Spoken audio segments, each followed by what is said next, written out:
चांदपुर कस्बा छोटा था, पर उसकी गलियों में रहने वाले लोगों की दुनिया बहुत बड़ी।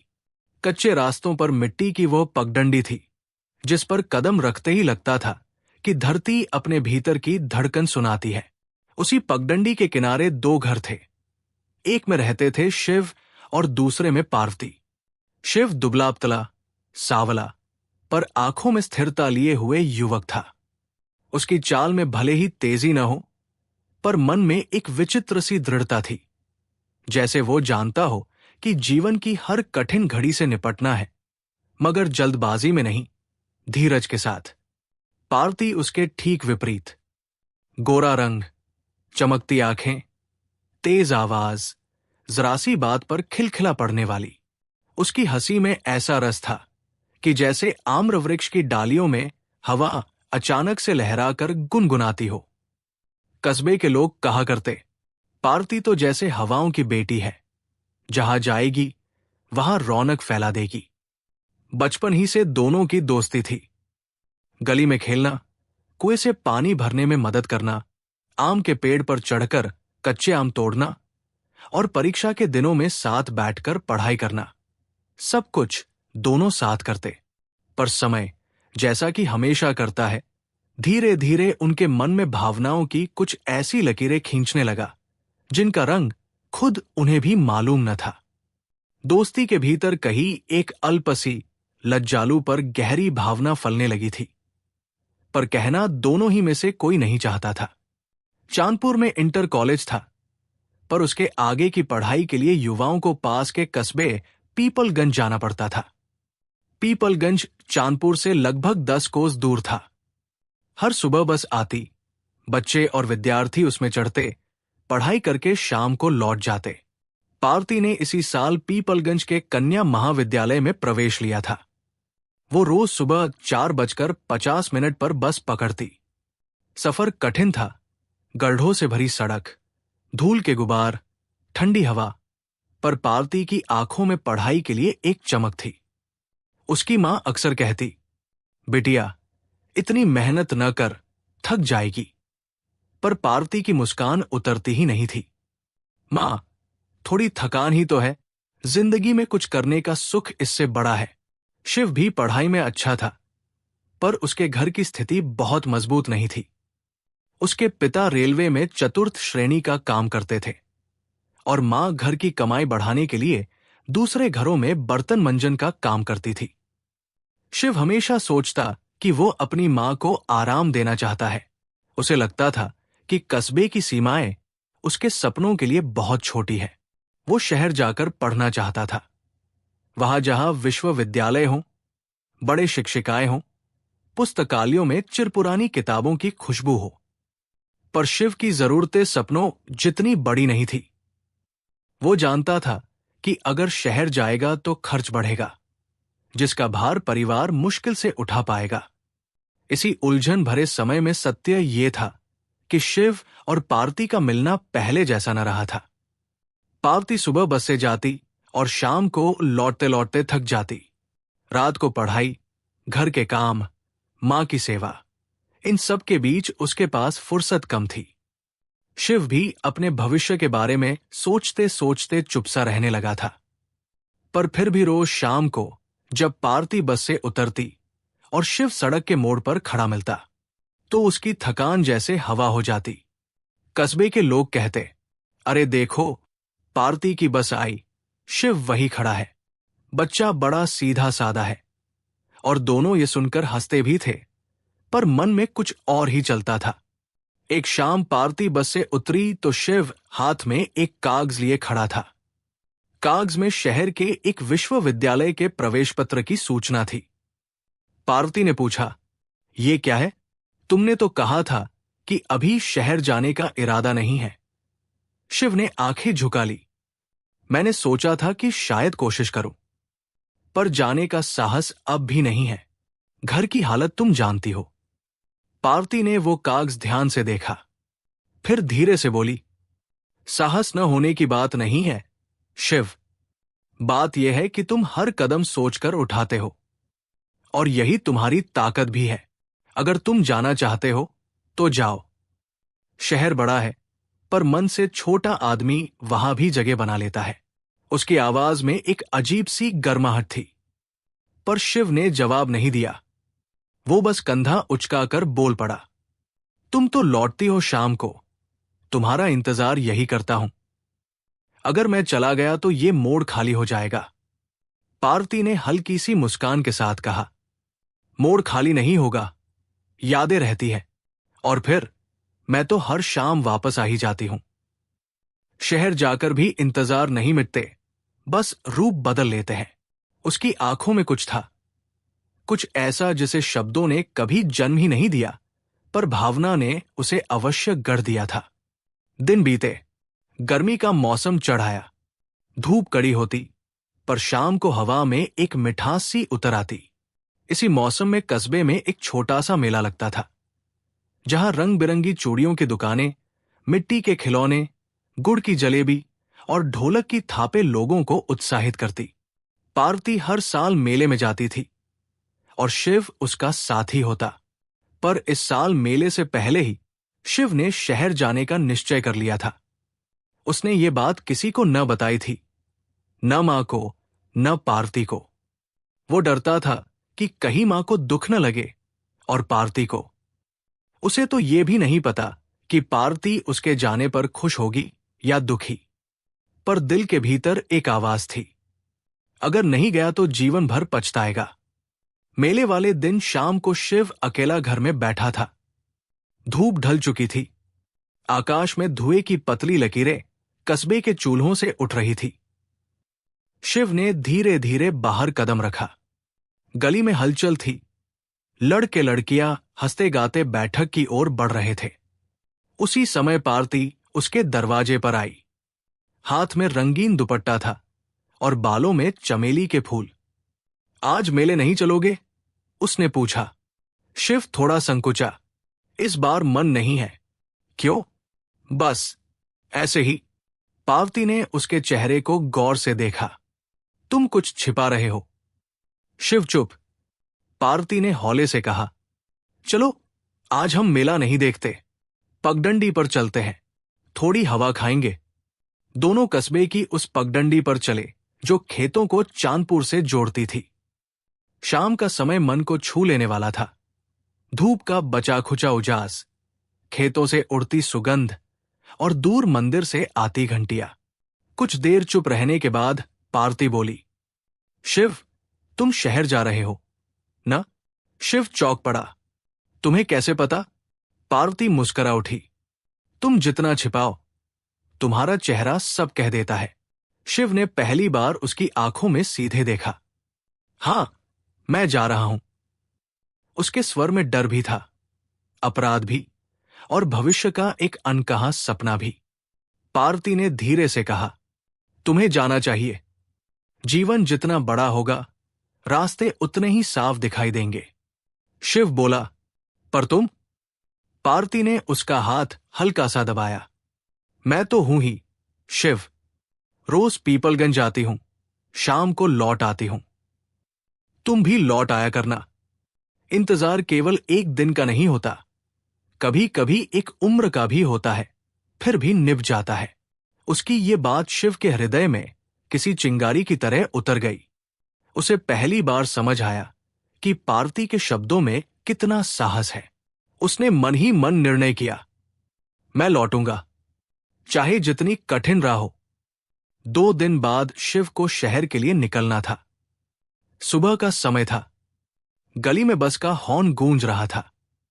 शिव के हाथ में छोटा सा झोला था। मां की आंखें भर आई थी, पर वो मजबूती से बोली, जा बेटा, भगवान तेरे साथ है। शिव घर से निकला, बस की ओर बढ़ा। सड़क पर दूर खड़ी पार्वती दिखाई दी, छोटा सा दुपट्टा लिए, हवा में उड़ते हुए बालों के साथ। वो तेजी से उसके पास आई। शब्द कम थे, पर भाव हजारों। उसने शिव के झोले में एक छोटा सा रूमाल रखा और बोली, ये कोई बड़ी चीज नहीं, बस जब मन घबराए इस रूमाल को देख लेना। इसमें चांदपुर की धूल है और थोड़ी सी मेरी भी। शिव ने कुछ कहना चाहा, पर शब्द गले में अटक गए। बस का हॉर्न बजा। ड्राइवर चिल्ला उठा, चढ़ो भाई, देर हो रही है। शिव बस में चढ़ गया। खिड़की से बाहर देखा, पार्वती खड़ी थी। उसकी आंखों में वही दृढ़ता थी, वही सांत्वना, वही अटूट विश्वास। बस चल पड़ी। धूल का बादल उड़ा। पार्वती की आकृति धीरे धीरे दूर होती गई, पर शिव ने अंतिम क्षण तक उसकी आंखों में वही चमक देखी जो बचपन से उसके लिए पथ प्रदर्शक रही थी। बस दूर निकल चुकी थी, पर चांदपुर की उस सड़क पर पार्वती अभी भी खड़ी थी। हवा उसके आंचल को उड़ाती, पर उसके पांव उसी जगह जमे हुए। उसने आकाश की ओर देखा। सूरज की रोशनी हल्की पड़ रही थी, पर उसके भीतर जैसे कोई दीपक जग उठा हो। उसने धीरे से कहा, शिव, मैं यही रहूंगी। हर शाम इस रास्ते पर चलूंगी। शायद तुम लौटो, शायद न लौटो, पर इंतजार, प्रेम की तरह कोई व्यापार नहीं होता। वो तो दिल पर उगता है और निभता है। शहर की ओर दौड़ती बस धूल उड़ाती आगे बढ़ती रही, पर चांदपुर में शांत हवा के भीतर पार्वती का मन जैसे कहीं ठहरा ही रह गया था। शिव चला गया, ये सत्य था, पर उसके जाने के बाद जो खालीपन कस्बे की गलियों में उतर आया, वो सबसे अधिक पार्वती के भीतर महसूस हुआ। शाम को जब वो पीपलगंज से पढ़कर लौटी, तो सड़क का वो मोड़ जहां शिव रोज खड़ा रहता था, अजीब सी वीरानी से भर गया था। वो कुछ देर वही रुकी रही, जैसे उम्मीद कर रही हो कि शायद शिव मजाक में पीछे से आकर बोल देगा, आज जल्दी आ गई तुम, मैंने सोचा था देर होगी। पर पीछे कोई नहीं था। दृश्य केवल हवा में झूलते पेड़, धूल की पतली परत और दिन की थकान से चूर कस्बे का शांत रूप। पार्वती ने गहरी सांस ली और घर की ओर चल पड़ी। उसकी चाल धीमी थी, पर मन में कोई शिकायत नहीं थी। वो जानती थी, शिव का जाना उसके जीवन का नुकसान नहीं, उसका विकास था। पर यह भी सत्य था कि विकास के रास्ते कभी कभी बहुत अकेलेपन से होकर गुजरते हैं। शहर में शिव ने एक छोटे से छात्रावास में कमरा लिया। कमरा संकरा था, 4 छात्रों के बीच बांटा हुआ।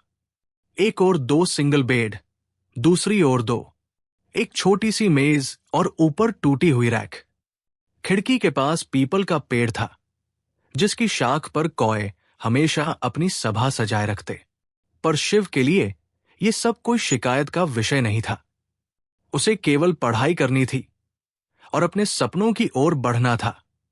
शहर शोर से भरा, भागते लोगों से भरा और उम्मीदों से भारी लगा, पर शिव शांत, स्थिर और दृढ़ बना रहा। शहर पहुंचने के तीसरे ही दिन उसने अपनी मां को एक चिट्ठी लिखी, मां, मैं ठीक हूं, खाने का इंतजाम हो जाता है, पढ़ाई में मन लग रहा है। पर पार्वती को उसने चिट्ठी नहीं लिखी। क्यों? शायद इसलिए कि शब्दों में वो भावनाएं नहीं उतार पाता था जो उसकी आंखों से पार्वती हमेशा पढ़ लेती थी। पार्वती रोज की तरह पीपलगंज जाती रही। बस में बैठना, सड़क के झटके सहना, महाविद्यालय की भीड़, शिक्षिकाओं की फटकार और सहेलियों की हंसी, सब वैसा ही था। पर उसके भीतर कुछ बदल गया था। जब भी किसी विषय के बारे में मन में सवाल आता, उसका पहला विचार होता, शिव से पूछूंगी। फिर याद आता, शिव तो अब दूर है, उसके पास बातें करने का, सुनने का समय भी शायद कम होगा। धीरे धीरे ये कमी उसे अधिक महसूस होने लगी। वो रात को अपने कमरे की खिड़की से बाहर झांकती। चांदपुर की रातें हमेशा शांत होती थी, पर आजकल उस शांति में एक अजीब सी सिहरन थी, जैसे हवा खुद भी किसी का इंतजार कर रही हो। एक रात उसकी मां ने पूछा, बिटिया, तू कुछ खोई खोई लगती है, पढ़ाई में मन नहीं लग रहा क्या? पार्वती ने हंसकर कहा, नहीं मां, बस थकान है। पर मां के अनुभव ने लड़की के मन की थकान पढ़ ली थी। उन्होंने उसके सिर पर हाथ फेरते हुए कहा, मन की थकान का इलाज केवल मन ही जानता है, बाकी लोग तो बस दवा दारू तक सीमित रह जाते हैं। इन शब्दों पर पार्वती की आंखें नम हो आई, पर उसने आंसू रोक लिए। उधर शहर में शिव ने भी महसूस करना शुरू कर दिया था कि दूरी केवल दो स्थानों की दूरी नहीं होती, वह दो दिलों की परतों के बीच छिपकर रहने वाली एक अदृश्य लकीर होती है। कई बार रात को वो कमरे की खिड़की खोलकर तारों की ओर देखता।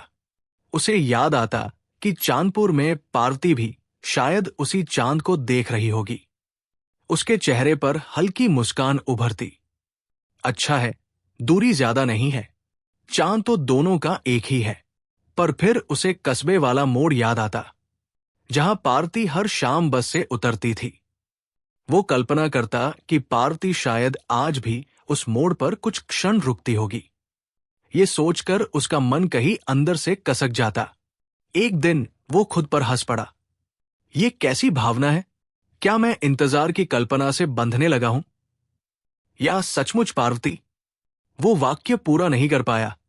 वो जानता था ये शब्द कहना अभी जल्दी होगी, पर सच ये था कि उसके मन में पार्वती की स्मृति किसी दीपक की लौ की तरह लगातार जल रही थी। धीरे धीरे दोनों के बीच चिट्ठियों का सिलसिला शुरू हुआ। पहली चिट्ठी पार्वती ने भेजी थी।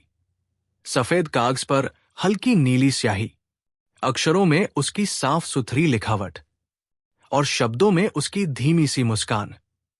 शिव, आशा है तुम सही होंगे। पीपलगंज में आज बारिश हुई, बस देर से आई, पर मौसम अच्छा था।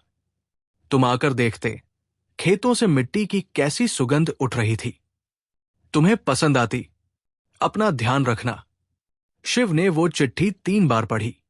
हर पंक्ति में उसे पार्वती की आवाज सुनाई देती, धीमी, मधुर और अपनेपन से भरी हुई। उसने उत्तर लिखा, पार्वती, तुम्हारी चिट्ठी मिली। शहर में बारिश का हाल अलग है। यहां इतनी ऊंची इमारतें हैं कि लगता है जैसे बादल जमीन पर उतर आए हों। पर मिट्टी की सुगंध नहीं मिलती, शायद इसलिए कि यहां खेत नहीं है। अपना ख्याल रखना। पर उसने सच नहीं लिखा कि उसने वो चिट्ठी तकिए के नीचे रख ली है और रात को सोते समय उसे दोबारा पढ़ता है। चिट्ठियों का ये आदान प्रदान महीनों तक चलता रहा। एक दूसरे की बातें, सपने, मुश्किलें, छोटी छोटी खुशियां कागज के इन पन्नों पर धीरे धीरे एक दूसरे में घुलने लगी। कभी पार्वती अपनी मां की तबीयत का हाल लिखती, कभी शिव अपने हॉस्टल की भीड़ भाड़ का वर्णन करता, कभी पार्वती अपने महाविद्यालय की किसी शिक्षिका के कठोर स्वभाव से परेशान होती, तो कभी शिव अपनी कक्षा के कठिन विषयों से घिर जाता। पर हर पत्र में दोनों एक दूसरे से ये पूछना कभी नहीं भूलते, तुम ठीक तो हो? पढ़ाई में मन लग रहा है? खाना ठीक मिलता है? घर में सब कैसे हैं? इन सरल से प्रश्नों में एक गहरी चिंता छिपी रहती थी, जिसे वे व्यक्त तो नहीं करते थे, पर महसूस दोनों ही करते थे। कई बार शाम को पार्वती बस से उतरकर सीधे डाकघर जाती। वहां बूढ़े डाकपाल झांककर पूछते, आज भी चिट्ठी डालनी है? और पार्वती मुस्कराती, हाँ चाचा, डालनी है।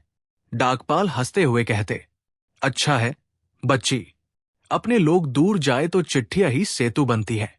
और सचमुच वही चिट्ठियां दोनों के बीच एक पुल बनाती जा रही थी, दूरी को मिटाए बिना, पर भावनाओं को और ठोस बनाते हुए।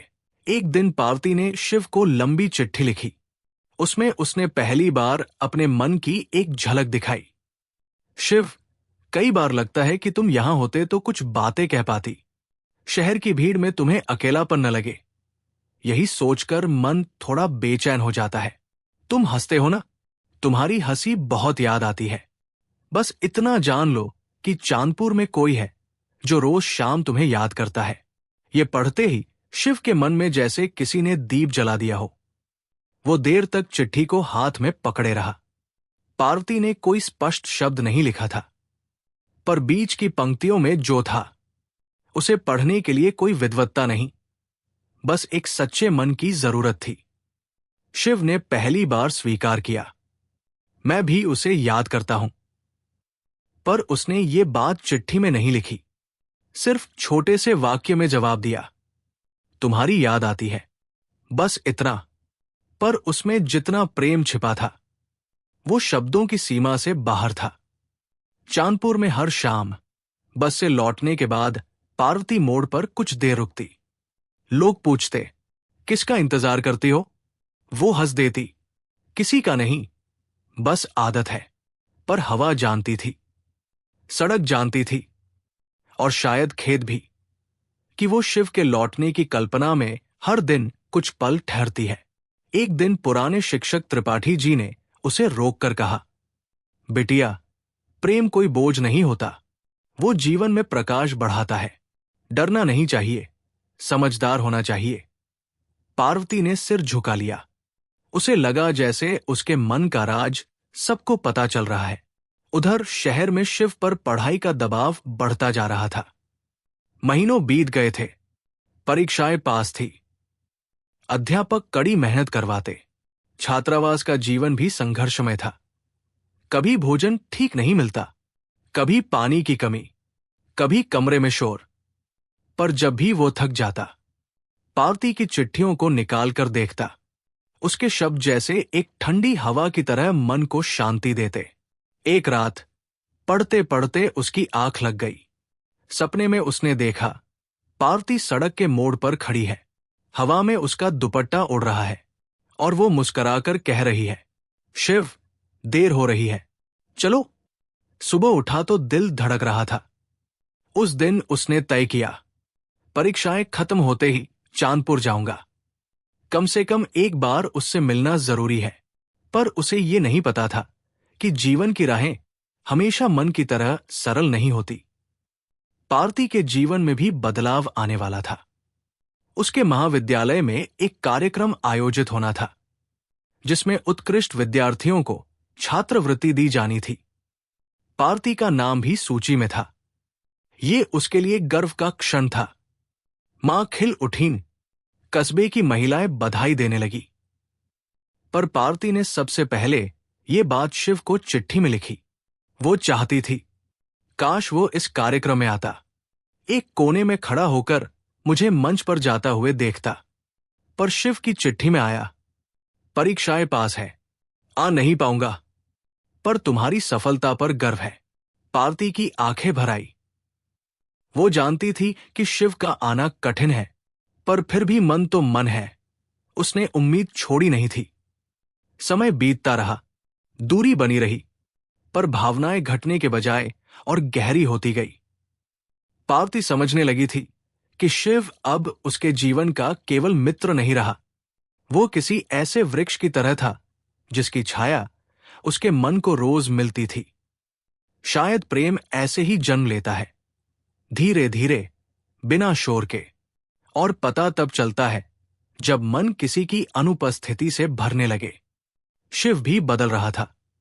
उसकी आंखों में अब केवल पढ़ाई का लक्ष्य नहीं था, बल्कि एक चेहरा भी था जो उसकी थकावट मिटा सकता था। एक ऐसी उपस्थिति जो उसके दिन को मधुर बना देती थी, भले ही वो दूरी में लिपटी हो।